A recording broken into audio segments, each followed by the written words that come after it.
What is up, guys? Welcome back to the Crew 2, and in this video I'm going to revisit the Renault R.S.01 after the handling update. It's kind of funny because at first I didn't actually think this car was going to be updated. Let's be honest, guys, some of these cars most likely don't need to be updated like the RS01. I'm really glad something like the FXXK did though, because now we're seeing more of this car than the Renault. To be honest, I don't actually remember the last time I saw the leaderboards covered in this car, so I would say that's going to make a lot of players happy. And one thing that's also awesome, this car is still going to remain pretty dang good, guys, but there's a few things about this car, though, that I do think is going to be a reason why a lot of players most likely don't use it, and or are experiencing different vehicles to see how they do compare to the RS01.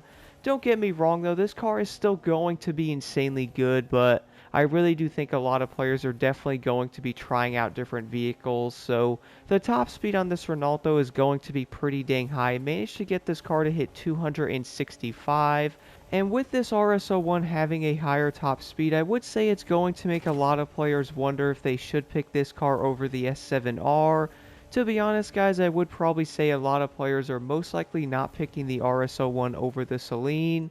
That car is most likely going to be better in every way just because it does handle insanely well, and it also hits 270, so it's most likely going to be kind of hard to pick other vehicles. But one thing I do find kind of insane though is even though this RS01 does do 265, I would most likely pick the Ferrari FXXK over this car on a racetrack though.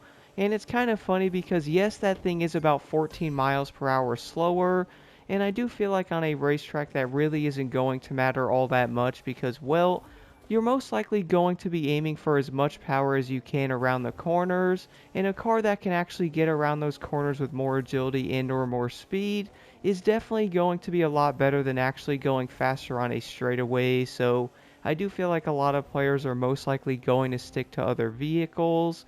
Now, one thing I did notice, guys, I'm not the biggest fan of the RS01 after this update.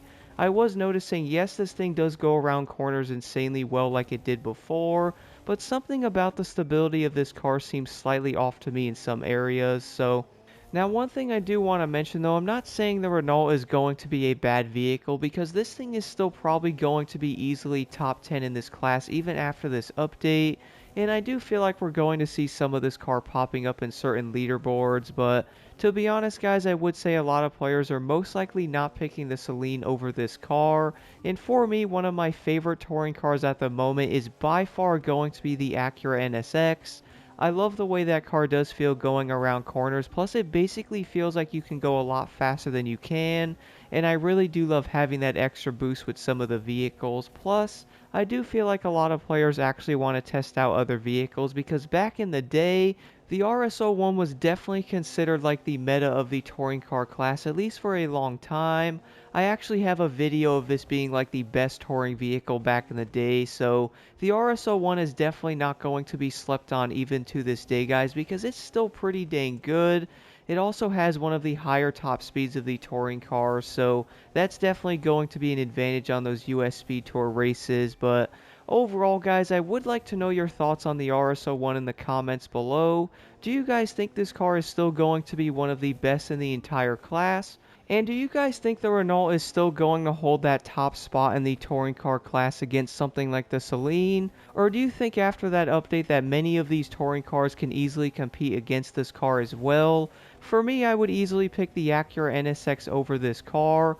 I would like to know which touring car is going to be your favorite after this update and why. And don't forget to leave a like and subscribe for more insight.